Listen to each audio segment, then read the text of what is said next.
Very good morning, students. I'm Dr. Shruti Mishra. I'm Assistant Professor and the Coordinator in the Department of Management and Commerce, Faculty of Law and Governance in Jyoti Vidyapeeth Women's University, Jaipur. Today we are going to discuss about the planning process. So there are certain steps. You can write it down or you can have the notes as well, so you can learn from there as well. No issues.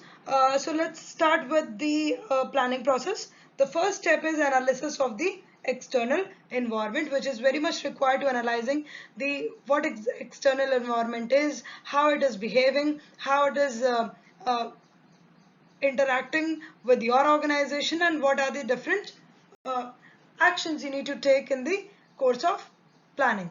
So analysis of external environment is very much important. Another second step is analysis of the internal environment. Similarly, when you are analyzing the external environment, you need to understand what are your policies are, how your finances are, and what type of planning you are going to make, and will that planning going to helpful for your organization or not. Now the third objective is determination of the objectives. Now when you have analyzed these things, you need to determine the objectives. On the basis of these analysis, you need to determine the objective. The fourth one is determining the planning premise and the constraints. Now you need to understand that with these many limits, we need to understand that in these limits I'm going to make the plan, or I'm going to implement these. In this constraint, I'm going to implement this plan. Now the fifth one is examination of the alternative course of action. You need to understand that the different alternative course of actions will be required. So you need to examine those course of action and you need to understand that which one will be the appropriate one. The next one is weighing the alternative course of action, so that I told you before.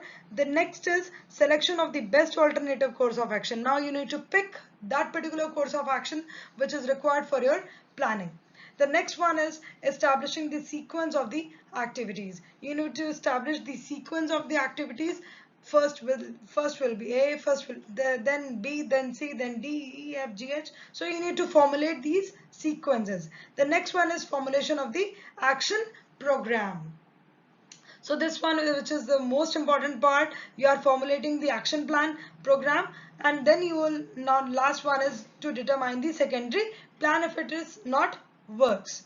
So now last one is the follow up and the evaluation. So you need to follow up your whole planning, that whatever you have done was correct or not, was right or wrong, and if there is any discrepancy, then you can deal with it as well. So this is all for the day, students.